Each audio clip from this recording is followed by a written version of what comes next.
அல்ஹம்துலில்லாஹ்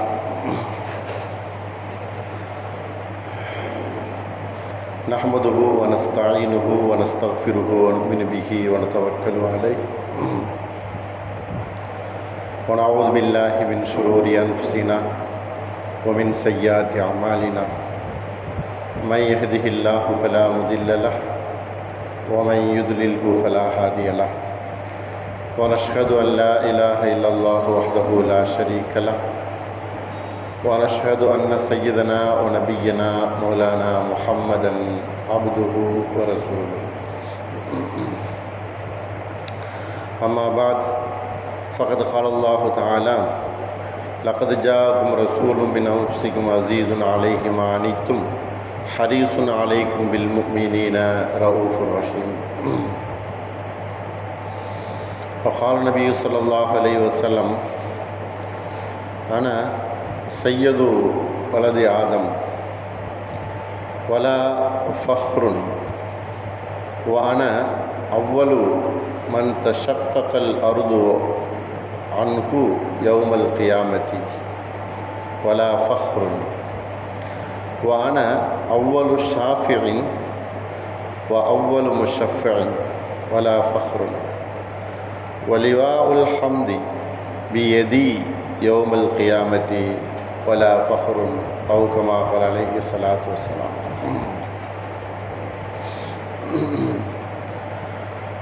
புகழ் அனைத்தும் அல்லாஹ் ஒருவனுக்கே,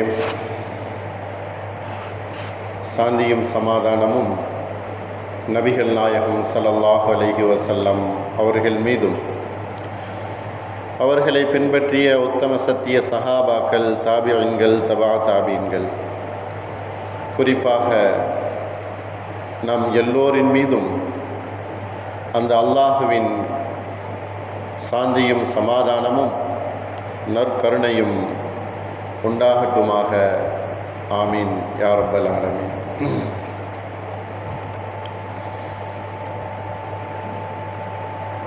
அல்லாஹுவே, எங்களுடைய நபி முஹம்மது ஸல்லல்லாஹு அலைஹி வஸல்லம் அவர்கள் இந்த புனிதமிக்க மாதத்திலே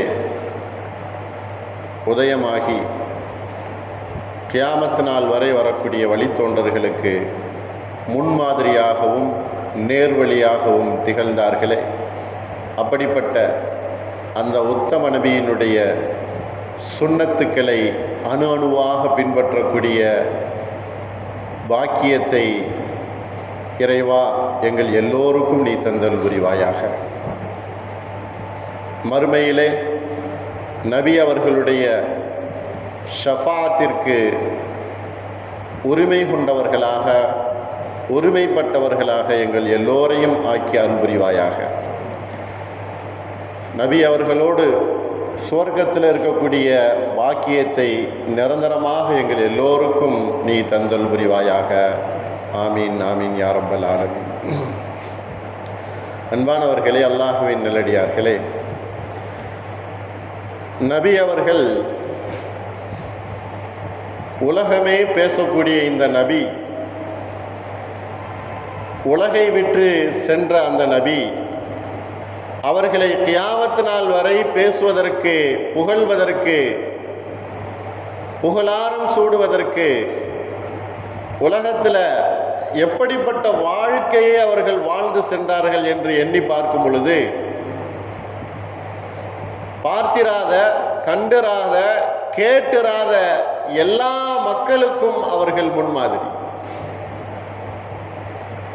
அவர்கள் வாழ்ந்த காலத்தில் இருந்த மனிதர்களும் அவர்களை போற்றினார்கள். அவர்கள் மறைந்ததற்கு பின்னால், இந்த உலகை விட்டு பிரிந்ததற்கு பின்னாலும் அவர்களை போற்றி கொண்டிருக்கிறார்கள். அவர்களுடைய வாழ்க்கையை தன்னுடைய வாழ்க்கையாக எடுத்து நடந்து கொண்டிருக்கக்கூடிய எத்துணை மனிதர்கள் இந்த உம்மத்திலே இருந்து கொண்டிருக்கிறார்கள். அப்படி அவர்கள் உலகத்தில் எப்படி வாழ்ந்து சென்றார்கள்? முழுமையாக அவர்களிடத்தில் பணிவு என்பது இருந்துச்சு. என்ன பணிவு?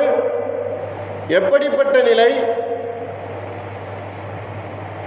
அவர்கள் புதிதாக ஒருவர் நபி அவர்களை வந்து பார்த்தால் அவர்களுடைய தோற்றத்தை பார்த்து பயந்து விடுவார்கள். ஆனால் அவர்களிடத்தில் பணிவு என்பது இருந்துச்சு. என்ன சொன்னார்கள்? ஆதவனுடைய மக்கள்ல நான் தலைவன் தான், அதை கொண்டு எனக்கு பெருமை இல்லை. உலகத்திலே ஆரம்பமாக படைக்கப்பட்ட ஆதம் நபியினுடைய மக்கள் கியாமத் நாள் வரை வரக்கூடியவர்களே நான் தலைவன். எங்கள் முஹம்மது ஸல்லல்லாஹு அலைஹி வஸல்லம் அவர்கள் இந்த உலகிற்கு சொல்லி காட்டிய அற்புத வாக்கு, அருமையான வாக்கு. உலகத்திலே எல்லோருக்கும் நான் தலைவன், ஆனால் அதை கொண்டு எனக்கு பெருமை இல்லை. யாராவது கூற முடியுமா? இந்த வார்த்தை யாராவது சொல்ல முடியுமா? உலகத்தில் பெருமை அடித்துக் கொண்டிருக்கக்கூடியவர்கள் தானே இன்றைக்கு முன்னால் இருந்து கொண்டிருக்கிறார்கள். பெருமை என்கிறதை அவர்களுடைய சொந்த உடையாகவும் சொந்த ஆடையாகவும் எடுத்துக்கொள்கிறார்கள். ஆனால் பெருமை என்பது அல்லாஹ்வினுடைய ஆடை. நபி ஸல்லல்லாஹு அலைஹி வஸல்லம் அவர்கள் உலகத்தில் இவ்வளவு பெரிய அந்தஸ்து எனக்கு கிடைத்த போதிலும் அதை கொண்டு எனக்கு ஆணவமோ எனக்கு பெருமையோ கிடையாது. நான் தான் இந்த உலகத்திலே அழிந்து முடிந்து மஹ்ஷரிலே எழுப்பப்படும் பொழுது முதல் மனிதனாக நான் எழுப்பப்படுவேன். பெருமை இல்லை. வலா ஃபஹ்ர், பெருமை இல்லை. உலகத்தில் முதல் மனிதனாக நான் எழுப்பப்படுவேன். சொர்க்கம் நரகம் பிரிப்பதற்கு முன்னால், சொர்க்கவாசிகள் நரகவாசிகள் என்று பிரிப்பதற்கு முன்னால் நான் தான் முதலாக எழுப்பப்படுவேன். அதில் எனக்கு எந்த ஒரு பெருமையும் இல்லை. சிபாரிசு செய்யக்கூடியவர்களிலே நான் தான் முதன்மையானவன். அல்லாஹ் என்னுடைய சிபாரிசை, பரிந்துரையை முதலாக அங்கீகரிக்கிறான். அதிலையும் நான் முதலமானவன். எனக்கு எந்த ஒரு பெருமையும் இல்லை. நபி ஸல்லல்லாஹு அலைஹி வஸல்லம் அவர்கள் கூறினார்கள், நாளைக்கு கியாமத் நாளில் புகழ் கொடி என்னிடத்திலே முதலாக கொடுக்கப்படும். இல்லை இல்லை, எனக்கு மட்டும்தான் கொடுக்கப்படும். அதை கொண்டு எனக்கு பெருமை என்பது இல்லை. எவ்வளவு பணிவு! இந்த பணிவை தாண்டி இன்னைக்கு உலகத்தில் அந்த முகமது யார், அந்த ரசூல் யார், அந்த நபி யார், மக்காவில் வாழ்ந்த அவர் எங்கே, இன்று வேண்டுமே, இன்று இருக்க வேண்டுமே என்று துடித்து இருக்கக்கூடிய மனிதர்கள். நபி ஸல்லல்லாஹு அலைஹி வஸல்லம் அவர்கள் பார்ப்பதற்கு ஆரம்பமாக பயம், ஒரு டெரருடைய நிலைமை இருந்தாலும் கூட அவர்கள் கூப்பிட்டு பக்கத்திலே உட்கார வைத்து தனது அரவணைப்பை அந்த உருவத்திலே அப்படியே பதித்து விடுவார்கள். அடிக்கடி பார்க்கணும், சந்திக்கணும், வரணும் என்கிற ஒரு எண்ணத்தை அவர்களுடைய உள்ளத்திலே பதித்து விடுவார்கள். எந்த அளவுக்கு அவர்களுக்கு பிரியம்! சொன்னார்கள் நபி ஸல்லல்லாஹு அலைஹி வஸல்லம் அவர்கள் சஹாபாக்கள் இடத்துல, என்னுடைய தோழர்களை நான் பார்க்க வேண்டுமே, அந்த தோழர்களை பார்க்க வேண்டுமே. சஹாபாக்கள் கேட்டாங்க, அல்லாஹ்வின் தூதரே, எங்களை தான் பார்த்துக்கிட்டு இருக்கீங்களே நீங்க? இல்லை இல்லை, என்னை பார்க்காதவர்களை நான் பார்க்க வேண்டும். என்னை பார்க்காத தோழர்களை நான் பார்க்க வேண்டும். நாமெல்லாம் நபியை பார்க்கல, நம்மளை பார்க்கணும்னு ஆசைப்பட்டிருக்கிறாங்க. நம்மை, நபி அவர்களை நாம் பார்க்கவில்லை, ஆனால் நம்மளை பார்க்கணும் என்பதாக ஆசைப்பட்ட அந்த நபி, பின்னால் வரக்கூடியவர்களை நான் காண வேண்டுமே, என்னை பார்க்காதவர்களை பார்க்க வேண்டுமே என்று துடித்த அந்த நபி. சஹாபாக்கள் கேட்டார்கள், நபி அவர்களே, மறுமையில் நீங்க அவங்களை எப்படி பார்த்து தெரிஞ்சுக்கிறீங்க? நீங்க அவங்கள பார்க்கல, அவங்க உங்களை பார்க்கல, ஆனால் மறுமையில் அவர்களை எப்படி நீங்கள் அடையாளம் கொண்டு கொள்வீர்கள்? நபி ஸல்லல்லாஹு அலைஹி வஸல்லம் அவர்கள் சொன்னார்கள், இந்த கேள்விக்கு கேள்வியாகவே அவர்கள் பதிலை சொன்னார்கள். நம்மெல்லாம் நபி ஸல்லல்லாஹு அலைஹி வஸல்லம் அவங்க பார்க்கவே இல்லை, ஆனால் மறுமையில் நபின்னு நம்ம தேடும்போது அவர்கள் எப்படி நம்மளை பார்ப்பார்கள்? அப்ப நபி ஸல்லல்லாஹு அலைஹி வஸல்லம் அவர்கள் கூறினார்கள், கருப்பு நிற அந்த குதிரைகளுக்கு மத்தியிலே வெள்ளை நிற குதிரையை எப்படி கண்டுகொள்வீர்கள்? பூரா கருப்பு நிற குதிரையா இருக்குது, வெள்ளை நிற குதிரையை எப்படி கண்டுகொள்வீர்கள்? அந்த மாதிரி இந்த உம்மத்தை நான் கண்டுகொள்ளுவேன். ஏன்? அவர்களுடைய முகம் ஒளியாக இருக்கும். ஒழு செய்ததனால், ருக்கு செய்ததனால், சஜிதா செய்ததனால், அவர்கள் தொழுகையை நிலைநாட்டியதனால் அந்த உறுப்புகள் அனைத்தும் வெள்ளை குதிரையை போன்று அப்படி ஜொலித்து கொண்டிருக்கும்.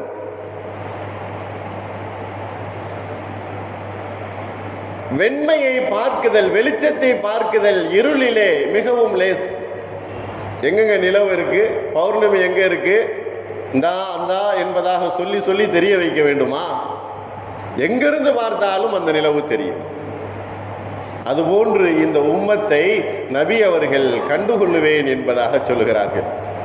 அதற்காக வேண்டிதானே தொழுங்கள் தொழுங்கள், ஒழு செய்யுங்கள் ஒழு செய்யுங்கள், பள்ளியை நிரப்புங்கள், தொழுகையாளிகளை கொண்டு பள்ளியை ஆபாதாக ஆக்குங்கள், தொழுகையாளிகளை கொண்டு பள்ளியை நிரப்புங்கள், தொழுக வாருங்கள் வாருங்கள் வாருங்கள், பெண்மணிகளை வீட்டிலே தொழுதுங்கள், தொழுது கொள்ளுங்கள். உங்களையும் நபி ஸல்லல்லாஹு அலைஹி வஸல்லம் அவர்கள் தொழுதனுடைய அடையாளத்தை பார்த்து கண்டுகொள்வார்கள், இது என்னுடைய உம்மத்து என்பதாக. ஆண்களே, பள்ளிவாசலுக்கு உங்களுக்கு தொழுகைக்காக வேண்டி கட்டப்பட்டு வைக்கப்பட்டிருக்கிறது, அதற்கு முன்னுரிமை கொடுங்கள். அதனுடைய அழைப்புக்கு முன்னுரிமை கொடுங்கள். அழைப்புக்காக வேண்டி தொழுகை செல்வதற்கு ஒழுவுக்கு முன்னுரிமை கொடுங்கள். நபி ஸல்லல்லாஹு அலைஹி வஸல்லம் அவர்கள் நம்ம மீது அவ்வளவு அளவு கடந்த பிரியத்தை கொண்டதனால தான் நமக்கு இந்த உம்மத்து சிறந்த உம்மத்து என்பதாகவும் பெயர் வந்திருக்கிறது. ஒரு மனிதர் அப்படிதான் நபி ஸல்லல்லாஹு அலைஹி வஸல்லம் அவர்களிடத்துல வந்து புதிதாக பார்க்கும் பொழுது பயந்து விடுகிறார். நபி ஸல்லல்லாஹு அலைஹி வஸல்லம் அவர்கள் சொன்ன வார்த்தை, ஹவ்வின் அலைக்க, உங்களை நீங்கள் ஆசுவாசப்படுத்திக் கொள்ளுங்கள், நீங்கள் பயப்படாதீர்கள், என்னை லேசாக நீங்கள் நினையுங்கள். ஏனென்று சொன்னால் நான் ஃபைன்னி லஸ்து பி மலிக்கின், நான் அரசன் அல்ல, நான் பெரிய அதிகாரம் கொண்ட அரசன் அல்ல, நான் இன்னமா அன இப்னு இம்ராத்தின், இன்னமா அன இப்னு இம்ராத்தின், நான் ஒரு பெண்மணியினுடைய மகன். ஒரு பெண்மணி தான் என்னையும் பெற்றெடுத்தாள். அதுவும் குறைஷி குலத்தை சேர்ந்த ஒரு பெண்மணி என்னை பெற்றெடுத்தாள். அந்த பெற்றெடுத்த தாய்க்கு மகன் நான். அதுவும் எப்படி தெரியுமா? அந்த தாய் கானத்து தாவுக்குள் கதீத், காய்ந்து போன ரொட்டி துண்டுகளை சாப்பிட்ட தாயினுடைய மகன் நான். காய்ந்து போன ரொட்டி துண்டுகளை சாப்பிட்டு என்னை பெற்றெடுத்தால் அந்த தாயினுடைய மகன் நான். எதற்கு நீங்கள் பயப்படுகிறீர்கள்? இந்த வார்த்தைகள், இந்த வசனங்கள் யாருமே உலகத்தில் சொல்ல முடியாத வார்த்தைகள். யாருடைய மகன் சொல்லலாம், இவங்க தான் என்னுடைய தாயின்னு சொல்லலாம், இவங்க என்னுடைய தந்தைன்னு சொல்லலாம். ஆனால் இந்த மாதிரி வார்த்தைகளை சொல்லி மக்களை தன் பக்கம் வந்து முழுமையாக புரிய வைக்கக்கூடிய ஒரு தலைவர் முஹம்மது ஸல்லல்லாஹு அலைஹி வஸல்லம் அவர்கள். அதனால தானே இன்றைக்கு அவர்களுடைய பிறந்ததொரு மாதம் வந்துவிட்டது என்று சொன்னால் மக்களுக்கு மத்தியில தெரியாமல் அறியாமல் ஞாபகம் இல்லாமல் மறதியாக இருக்கக்கூடிய இந்த ஜனங்களுக்கு மத்தியிலே நபி ஸல்லல்லாஹு அலைஹி வஸல்லம் அவர்களை பற்றி புரிய வைக்க வேண்டும், வாரிசுகள் தெரிந்து கொள்ள வேண்டும். இவ்வளவு பெரிய உத்தம நபியா காலங்களால் மறக்கடிக்கப்பட்டு விடக்கூடாது, காலங்களால் மறந்து போய்விடக்கூடாது. நபி ஸல்லல்லாஹு அலைஹி வஸல்லம் அவர்கள் மறுமை நாள் வரை நம்முடைய சிபாரிசுக்காக வேண்டி காத்து கொண்டிருக்கக்கூடிய நபி. சிபாரிசுக்கு நம்ம யாரையாவது கூப்பிட்டோம்னா விரண்டு ஓடிடுவாங்க. பரிந்துரைக்காக வேண்டிய வந்து ரெக்கமெண்ட் பண்ணுங்க அப்படின்னா அப்புறம் வர்றேன், ஆள் இல்லைன்னு சொல்லிடுங்க அப்படின்னு சொல்லுவாங்க. ஆனால் நமது நபி முஹம்மது ஸல்லல்லாஹு அலைஹி வஸல்லம் அவர்கள் பரிந்துரைக்காக வேண்டி அல்லாஹ்விடத்தில் காத்து கொண்டிருக்கிறார். எனது உம்மத்து அழியக்கூடிய இந்த உலகத்தில் பரிந்துரைக்காக வேண்டி செயல்படக்கூடிய இந்த உம்மத்தை ஞாபகப்படுத்துகிறார்கள். மறுமை நாளுடைய சொர்க்கம் நிரந்தரமான ஒரு நிலைமைக்கு பரிந்துரை அவசியம் என்பதை. பரிந்துரையிலேயே மிகப்பெரிய உயர்ந்த பரிந்துரை இறைவனிடத்தில் பரிந்துரை செய்வது. மக்களிடத்தில் பரிந்துரை செய்வது பெரிய பரிந்துரை அல்ல, அல்லாஹ்விடத்தில் பரிந்துரை செய்தல் உண்மையாகவே எந்த நபிக்கும் கிடையாது. பெரிய பெரிய நபிகள், உலுல் அஸ்ம் என்று சொல்லக்கூடிய மூசா அலைஹிஸ்ஸலாம், இப்ராஹிம் அலைஹிஸ்ஸலாம், நூஹ் அலைஹிஸ்ஸலாம், ஆதம் அலைஹிஸ்ஸலாம் யாருக்கும் கிடையாது பரிந்துரை என்பது. நமது முஹம்மது ஸல்லல்லாஹு அலைஹி வஸல்லம் அவர்களுக்கு மட்டும்தானே சொந்தம். அப்படிப்பட்ட உயர்ந்த நபியினுடைய பேச்சுக்களை வாழ்நாள் பூராவும் பேசிக் கொண்டிருக்க வேண்டும். ஒரு மாதம் அல்ல ரபியுல் அவ்வல், 2 மாதம் அல்ல, 12 மாதங்கள் கிடைத்தாலும் பேசிக் கொண்டிருக்க முடியும்.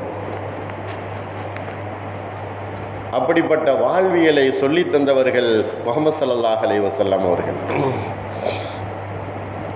இமாம் அஹ்மத் அவர்கள் பதிவு செய்கிறார்கள் ஹதீஸுகளே.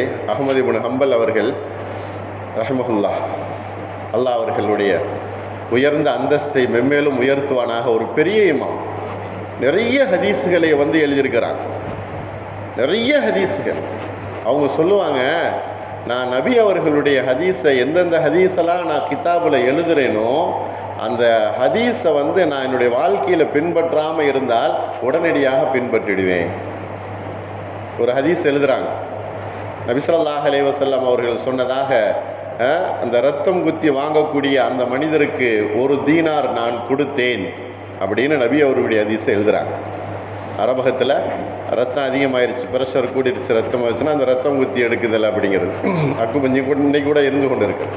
அப்படி அந்த செய்யக்கூடிய அந்த மருத்துவருக்கு நான் 1 தீனார் இது கூலியாக கொடுத்தேன். இதை அஹ்மத் இமாம் அவர்கள் இதை தனக்கு அது தேவையில்லை, அவசியமில்லை, கடமை இல்லை, வாஜிபு கிடையாது, ஆனால் நபி அவர்கள் செய்தார்கள், நான் செய்வேன். ஒருத்தவரை கூப்பிட்டு தனக்கும் ரத்தம் குத்தி வாங்கிட்டு 1 தீனார் அவர்களிடத்துல கொடுத்தாங்க. நபி அவர்கள் செய்தார்கள், நான் செஞ்சேன். அன்பானவர்களே, இது நமக்கு முன்மாதிரி தானே. நபி அவர்கள் செய்த செயலை எத்தனை தடவை நம்முடைய காதுகளில் கேட்குறோம், உள்ளத்தில் பதிவு செய்கிறோம், எதை நம்ம செயல்படுத்துகிறோம், எதுவும் நமது வாழ்க்கையிலே கடைபிடித்திருக்கிறோம். நபி அவர்களுடைய சிபாரிசிற்கு சொந்தக்காரர்களாக நாம் ஆக வேண்டும் என்று சொன்னால் நபி அவர்களுடைய சுன்னத்திற்கு முன்னுரிமை தர வேண்டும். சாதாரணமாக தொழுகையினுடைய சுன்னத்துக்கள் நம்மிடத்தில் எவ்வளவு பேணுதலோடு நம்மகிட்ட இருந்து கொண்டிருக்கிறது. நபி அவர்கள் சாப்பிட்ட அந்த உணவுனுடைய அந்த ஒழுக்க முறை நம்மிடத்தில் எவ்வளவு இருந்து கொண்டிருக்கு. அன்றாட துவாக்கள் ஓதக்கூடிய நிலை. சாதாரணமாக கழிவறைக்கு சென்றவர் திரும்பவில்லை, மரணமாக திரும்பினார், தூக்கிட்டு வந்தோம். துவா ஓதிட்டு போயிருந்தா, அல்லாஹும்ம இன்னி அஊது பிக்க மினல் ஹுபுத்தி வல் ஹபாயிஸ், ஒஃப்ரானக்கு அல்லாஹ் என்னை பாதுகாத்துட்டான். அந்த மிகப்பெரிய சோதனையிலிருந்து நான் கழிவறையை விட்டு வெளியே வந்துட்டேன். ஒஃப்ரானக்க, வீட்டிற்கு நுழையும் போது நுழையிறோம், வெளியே வர்றோம், வீட்டுக்குள்ளே போகிறோம், வெளியே வர்றோம். நபி அவர்களுடைய சுன்னத். பள்ளிவாசலுக்குள்ளே நுழைகிறோம், பள்ளிவாசலுக்கு வெளியே போகிறோம், கடையை திறக்கிறோம், கடையை மூடுகிறோம், வியாபாரத்தை ஆரம்பிக்கிறோம். அதிகாலை நமக்கு வருகிறது, மாலை வருகிறது, மாலை நேரத்தில் ஓதக்கூடிய துவா, காலையில் ஓதக்கூடிய துவா. அல்லாஹ், நான் காலையை அடைந்து விட்டேன், இந்த காலை பொழுதிலிருந்து இன்ற நாள் முழுவதும் எனக்கு பரக்கத்துள்ளதாக, வலா முசீபத்துகள் அகன்றதாக, எந்த ஒரு பெரிய ஆபத்துகளிலிருந்து என்னை பாதுகாத்தவனாக இந்த நாளை ஆரம்பம் செய். அல்லாஹ், இந்த நாளை எனக்கு சௌகரியமாக முடித்து தந்தாய், மாலை நேரத்தை நான் அடைந்திருக்கிறேன். அல்லாஹ்வே, உனக்கு புகழ் அனைத்தும், நன்றிகள் அனைத்தும். இப்படி அன்றாட நேரங்களில் நபி அவர்களுடைய சுன்னத்து எவ்வளவு நம்மகிட்ட இருந்து கொண்டிருக்கு. எல்லாத்தையும் மறந்துட்டோம். அதனால தான் இப்போ நம்முடைய பிள்ளைகளும் அதை மறந்துட்டு அவன் பாட்டுக்கு போகிறான், ஓடியாடுறான். பெற்றோர்கள் நாம் செய்ய ஆரம்பித்தோம் என்று சொன்னால் பிள்ளைகள் அதையே செய்வார்கள். நம்ம தான் சொல்கிறோம், கெட்டதை பேசுகிறான், கெட்டதை பேசுகிறான், கெட்ட வார்த்தையை பேசுகிறான் அப்படின்னு சொல்கிறோம். இல்லை இல்லை, நீங்கள் உங்கள்கிட்ட என்ன கேட்குறானோ அதை அவன் பேசுகிறான், கேட்டதை பேசுகிறான். நம்ம முழுமையாக பிஸ்மில்லா, அல்லாஹ் அக்பர், அஸ்ஸலாமு அலைக்கும் இந்த மாதிரி வார்த்தைகளை நாம் அதிகமாக புழங்கி கொண்டிருந்தோம். நம்ம கூட இருக்கக்கூடிய குழந்தைகள் அப்படியே பின்பற்றுவார்கள். நம்ம மறந்தோம், அவன் கேட்கல, அவன்கிட்ட இல்லாமலே போயிடுச்சு. நபி அவர்களுடைய சுன்னத். அன்பானவர்களே, நபி அவர்களுடைய சுன்னத்தை பேணும்போது நிச்சயமாக நமக்கு மறுமையில் உயர்ந்த அந்தஸ்து. நபி அவர்களுக்கு எல்லா நபிமார்களும் நமது முஹம்மது ஸல்லல்லாஹு அலைஹி வஸல்லம் அவர்களை பார்த்து பெருமைக்குரிய நபி அப்படின்னு சொல்லுவாங்க. எல்லா நபிமார்களும், ஒவ்வொரு நபிமார்களுடைய வரலாற்றை நீங்கள் எடுத்து படித்து பார்க்கலாம், கேள்விப்பட்டிருப்பீங்க. அல்லாஹ் எவ்வளவு அற்புதங்களை எல்லா நபிமார்களுக்கும் கொடுத்தான். ஆனால் மறுமையில் சிறப்பிற்குரிய ஒரு நபி அப்படின்னு சொன்னால் அது முஹம்மது ஸல்லல்லாஹு அலைஹி வஸல்லம் அவங்க அப்படின்னு இருக்கும் பொழுது அந்த உம்மத்தில் இருக்கக்கூடிய நமக்கு சிறப்பு தானே. சிறப்பானவர்கள் எப்படி இருக்கணும், எப்படிப்பட்ட நல்ல தன்மைகளையும் நல்ல ஒழுக்கங்களையும் நல்ல செயல்களையும் வாழ்க்கையில் கொண்டு வரணும். நம்ம சிறப்பானவர்கள் தான், சிறப்பிற்குரிய உம்மத்து தான், உம்மத்து முஹம்மதியா என்று சொல்லக்கூடிய சிறப்பான உம்மத்து தான். ஆனால் அந்த சிறப்பு நாமே தெரியாமல் இருந்து கொண்டிருக்கிறோமே. சிறப்பிற்குரியவர்கள் என்று சொன்னால் சிறப்பான செயல்கள் அவர்களுடைய வாழ்க்கையில் நடக்கும். இது அவர்களுடைய வெளி உலக வாழ்க்கை, குடும்ப வாழ்க்கை. நபி அவர்கள் குடும்ப வாழ்க்கை எப்படி இருந்துச்சு அப்படின்னு சொன்னால் ஒரு சில விஷயங்களிலே கூட புரிய வைக்கலாம். ஆனால் அவர்களுடைய குடும்ப வாழ்க்கை என்பது ஒரு பெரிய படிப்பினையான வாழ்க்கை. இன்றைக்கு பெண்ணு மாப்பிள்ளைக்கு நிறைய கவுன்சிலிங் செய்யணும் அவங்க வாழ்க்கைக்கு அப்படின்னு ஒரு பெரிய ஒரு திட்டமே உலமாக்களுக்கு மத்தியில் திட்டி வைத்து கொண்டு இருக்கிறோம். அந்த ஒரு நிறைவேற்றி கொண்டு இருக்கிறோம். கவுன்சிலிங், மணமகன் மணமகள், அதாவது நிக்கா கவுன்சிலிங் அப்படின்ட்டு. ஆனால் ஒரே ஒரு நாள் நபி அவர்களுடைய வீடு, நபி அவர்களுடைய வீடு ஒரு நாள் அப்படிங்கிற விஷயத்தை மட்டும் நபி அவர்கள் எப்படி இருந்தார்கள் என்பதை மட்டும் இன்றைக்கு நாம் கூறினோம் அப்படின்னு சொன்னால், அதை எடுத்து மனசில் பதிய வச்சோம் அப்படின்னு சொன்னால் நம்முடைய வாழ்க்கை சந்தோஷமாக இருக்கும். நான் பெரிய நபி, உலகத்துக்கே பெரிய நபி அப்படின்னு வீட்டுக்குள்ளே போயிட்டு கம்பீரமாக ஒரு சிம்மாசனத்தில் உட்கார்ந்து கொண்டு அவர்கள் யாரையும் மிரட்ட மாட்டார்கள், அரட்ட மாட்டார்கள். சர்வசாதாரணமாக குழந்தைகள் விளையாடுவதை போன்று வீட்டிலே அவர்கள் விளையாடுவார்கள். கணவன் மனைவி சண்டை எல்லா வீட்டிலையும் இருக்குது, எல்லா குடும்பத்திலையும் இருக்குது. வாக்குவாதம் இருக்குது. கணவனுடைய சவுண்டை விட மனைவியினுடைய சவுண்டு கூடுதல் வீட்டில் இருக்குது. நபி ஸல்லல்லாஹு அலைஹி வஸல்லம் அவர்கள் எப்படி இருந்தார்கள்? ஒரு தடவை அபூபக்கர் சித்தீக் ரலியல்லாஹு அன்ஹு அவர்கள் நபி அவர்களுடைய வீட்டுக்கு வரும்போது ஆயிஷா ரலியல்லாஹு அன்ஹா அவர்களுடைய சத்தம் கூடுதலாக ஆயிருக்குது. அபூபக்கர் சித்தீக் ரலியல்லாஹு அன்ஹு அவர்களுக்கு பொறுக்க முடியலை, தாங்க முடியலை. உலகத்துக்கே வந்த நபியை என்னுடைய மகள் இப்படி சத்தம் போட்டு பேசுகிறாரா என்பதாக போய் அடிக்க போயிட்டாங்க. நபி ஸல்லல்லாஹு அலைஹி வஸல்லம் அவர்கள் தடுக்கிறாங்க. கோபத்தோடு அபூபக்கர் சித்தீக் ரலியல்லாஹு அன்ஹு அவர்கள் வெளியில் போகிறாங்க. நபி அவர்கள் சொல்லுவதை வெளியே போக போக கேட்டுக்கொண்டே போகிறாங்க. பார்த்தாயா நீ, அந்த ஆள் உங்களை அடிக்க வரும்பொழுது நான் எப்படி தடுத்தேன் என்று ஹுவ என்கிற வார்த்தையை தான் உபயோகப்படுத்தினார்கள். அபூபக்கர் என்கிற வார்த்தையை கூட உபயோகப்படுத்தவில்லை. அந்த ஆள் உன்னை அடிக்க வரும்போது நான் எப்படி தடுத்தேன் என்பதாக நீ கவனித்தாயா? ஆயிஷா ரலியல்லாஹு அன்ஹா அவர்களுக்கும் நபி அவர்களுக்கும் மத்தியில் இந்த வார்த்தைகள் இணக்கத்தை ஏற்படுத்திடுச்சு.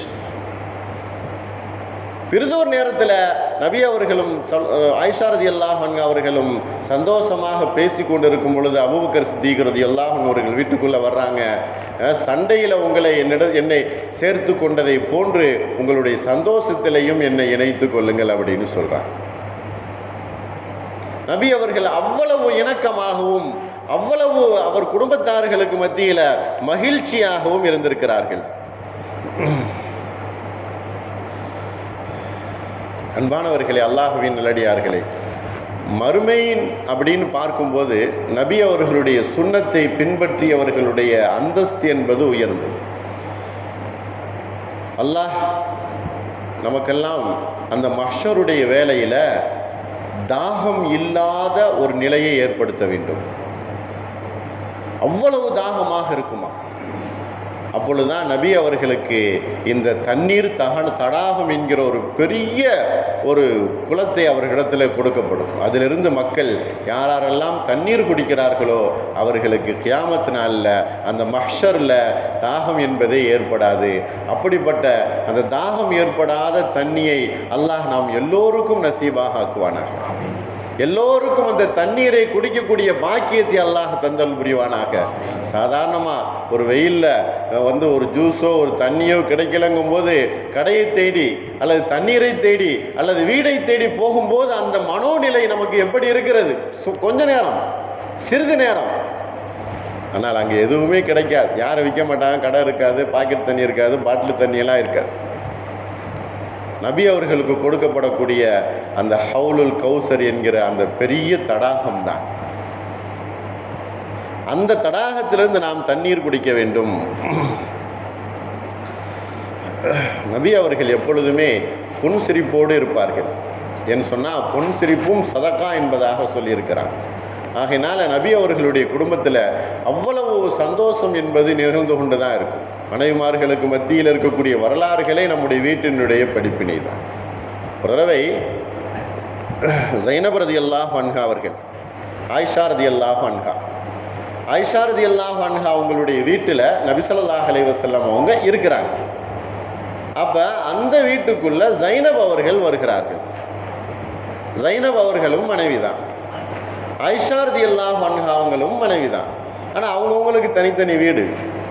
இப்போ ஆயிஷா ரலியல்லாஹு அன்ஹா அவங்களுடைய வீட்டுக்கு ஸைனப் அவர்கள் வரும் பொழுது நபி ஸல்லல்லாஹு அலைஹி வஸல்லம் அவர்கள் ஆயிஷா ரலியல்லாஹு அன்ஹா அவர்களோடு கொஞ்சம் சந்தோஷமாக பிரியமாக பேசி கொண்டு இருக்கிறாங்க. இது ஸைனப் ரலியல்லாஹு அன்ஹா அவங்களுக்கு பிடிக்கலை. ஆயிஷா ரலியல்லாஹு அன்ஹா அவங்களோடு சண்டையிடுகிறார்கள். யாருக்கும் பிடிக்காத ஒரு விஷயம் தானே. தன்னுடைய கணவர் யாரிடத்துலையாவது சந்தோஷமாக பேசிட்டா பிடிக்காது தான். அதுக்காக வேண்டி இதே போல ஒரு நிலைமை நபி அவர்களுடைய வீட்டில் ஏற்படுகிறது. ஆயிஷா ரலியல்லாஹு அன்ஹா அவர்களை சரமாரியாக திட்டுகிறார்கள், வரலாற்றில் எழுதுகிறார்கள். ஸைனப் அவர்கள் மிகவும் சத்தம் போடக்கூடியவர்கள், பேசக்கூடியவர்கள் அப்படின்னு எழுதுகிறாங்க. இதை கேட்டுவிட்டான ஆயிஷா ரலியல்லாஹு அன்ஹா அவர்கள் அமைதியாக இருக்கிறாங்க. நபி அவர்கள் யாருக்கும் எந்த விதத்திலையும் அவர்கள் துரோகமாகவோ அல்லது மாறுபட்ட கருத்தை கொண்டு விதைத்தவர்கள் என்பதாக சொல்ல முடியாது. அமைதியாக இருக்க ஆயிஷா ரலியல்லாஹு அன்ஹா அவர்களை பார்த்து நபி அவர்கள் அனுமதி கொடுக்குறாங்க. நீயும் பேசு பதிலுக்கு அப்படின்னு சொல்றாங்க. ஆயிஷா ரலியல்லாஹு அன்ஹா அவர்களை பற்றி நாம் தெரிந்திருக்கிறோம். வாய்ப்பு கிடைத்தது, அனுமதி கிடைத்தது என்று சொன்னால் விடமாட்டார்கள். அவ்வளவு பேச்சு பேசுவார்கள், அறிவார்ந்த பேச்சுக்களை பேசுவார்கள், ஆணித்தரமான பேச்சுக்களை பேசுவார்கள், அனுபவமான வார்த்தைகளை பேசுவார்கள். அடுத்து அவர்களுடைய பேச்சுக்கு இடம் கொடுக்காத அளவுக்கு பேசி முடிக்கிறார்கள். இதை ஸைனப் ரலியல்லாஹு அன்ஹா அவர்கள் கேட்டுவிட்டு மிகவும் சங்கடப்பட்டவர்களாக, வருத்தப்பட்டவர்களாக தன்னுடைய குடும்பத்தாரிடத்திலே போய் சொல்லிவிடுகிறார்கள். யார் வருகிறா? அன்னை ஃபாத்திமா ரலியல்லாஹு அன்ஹா அவர்கள் இந்த பேச்சை கேட்டுட்டு நபியிடத்தில் வருகிறார்கள். தந்தை அவர்களே, இந்த மாதிரி ஸைனபை பேசுனீங்க, எங்கள் குடும்பத்தையும் அந்த ஆயிஷா அவங்க பேசியிருக்கிறாங்க, ஏன் இந்த மாதிரி நீங்கள் கேட்காம விட்டீங்க? தன்னுடைய மகள் ஃபாத்திமா கேட்குறாங்க. அப்போ நபி ஸல்லல்லாஹு அலைஹி வஸல்லம் அவர்கள் சொல்கிறார்கள், இன்னஹா ஹிப்பத்துன் அபீக்கி. அந்த பெண்மணி யார் தெரியுமா? அந்த ஆயிஷா ரலியல்லாஹு அன்ஹா அவர்கள் யார் தெரியுமா? உனது தந்தையின் பிரியத்திற்குரிய பெண் அப்படின்னு சொன்ன உடனேயே தன்னுடைய மகள் ஃபாத்திமா ரலியல்லாஹு அன்ஹா அவர்கள் அப்படியே வாய் அடைத்தவர்களாக சென்று விடுகிறார். இப்படி குடும்பத்தில் எல்லா விஷயத்திற்குமே தீர்வு கண்டிருக்கிறார்கள் நபி ஸல்லல்லாஹு அலைஹி வஸல்லம் அவர்கள். எதையும் அவர்கள் தீர்வு காணாமல் விட்டு வைக்கவில்லை. எல்லா காரியத்துக்கும் எல்லா நிலைமைக்கும் அவர்களுடைய வாழ்க்கை என்பது முன்மாதிரியாக இருந்து கொண்டிருக்கிறது. இது குடும்ப வாழ்க்கை. பொது வாழ்க்கையில் ஆலோசனை செய்யாமல் அவர்கள் எந்த ஒரு முடிவையும் எடுக்க மாட்டார்கள். பத்ர் போர் ஒரு சஹாபி வந்து சொல்கிறாங்க, சாதாரண ஒரு சஹாபி வந்து சொல்கிறாங்க, அல்லாஹ்வின் தூதரே, நம்ம இந்த இடத்துல தங்க வேண்டாம், வேறொரு இடம் இருக்குது, அங்கே போய் தங்கிக்கிடுவோம். நபி ஸல்லல்லாஹு அலைஹி வஸல்லம் ஏற்றுக்கொண்டாங்க. வேற இடத்துல போய் தங்கினாங்க. பத்ர் போர் வெற்றியாக அமைந்தது. அவர்கள் ஆலோசனையை கேட்டு செய்வார்கள், ஆலோசனை கேட்காமல் செய்ய மாட்டார்கள். அப்படிப்பட்ட ஒரு உத்தம நபி, உறுதியான நபி முஹம்மது ஸல்லல்லாஹு அலைஹி வஸல்லம் அவர்கள். அதனால தான் அவர்களை உலகம் பூராவும் பேசிக்கொண்டிருக்கிறது. தமிழகம் அல்ல, இந்தியாவும் அல்ல, வந்து மலேசியா, சிங்கப்பூர் அல்ல, உலகம் பூராவும் பேசிக்கொண்டிருக்கிறது அவர்களை பற்றி. உத்தம நபி, உரித்தான நபி, உண்மைக்குரிய நபி, பாசத்திற்குரிய நபி, பண்பான ஒரு நபி, அனைத்தையும் ஆய்வு செய்து மக்களுக்கு சொன்ன ஒரு உண்மையான நபி, இறை தூதர் என்பதாக அவர்களுக்கு அல்லாஹ் வழங்கிய அனைத்து விஷயங்களையும் மக்கள் புரிந்து கொண்டு அவர்கள் வெளி நடந்து கொண்டிருக்கிறார்கள். ஆகையினால் அன்பான அல்லாஹ்வின் நல்லடியார்களே, அன்பு சகோதரர்களே, நம்முடைய எல்லா காரியங்களுக்கும் நபி அவர்கள் முன்மாதிரியாக இருந்து திகழ்ந்ததை போன்று நமது வாழ்க்கையிலே அவர்களுக்கு அதிகமாக ஸலவாத்து சொல்லுதல், அவர்கள் மீது ஸலவாத்தை அதிகமாக ஓதுதல். ஒரு மனிதன் உலகத்தில் ஈடேற்றம் பெறணும் அப்படின்னு சொன்னால் அவர் வாழ்க்கையில் அதிகமாக ஸலவாத்தை சொல்லி வாழ்க்கை ஈடேற்றம் பெற்றுக்கொள்ளுதல், அவர்களுடைய ஷஃபாத்திற்கும் அவர்களுடைய மறுமையினுடைய எல்லா செயலுக்கும் நம்மை அல்லாஹ் முழுமைப்படுத்தி அவர்களுடைய வாழ்க்கையிலே சுன்னத்தான் நடைமுறைப்படுத்தக்கூடிய எல்லா வாய்ப்பையும் வல்ல ரஹ்மானும் எல்லோருக்கும் தந்தால் புரிவானாக. வாஹிர் தாவானான் அல்ஹம்துலில்லாஹி ரப்பில் ஆலமீன். அஸ்ஸலாமு அலைக்கும் வரஹ்மத்துல்லாஹி.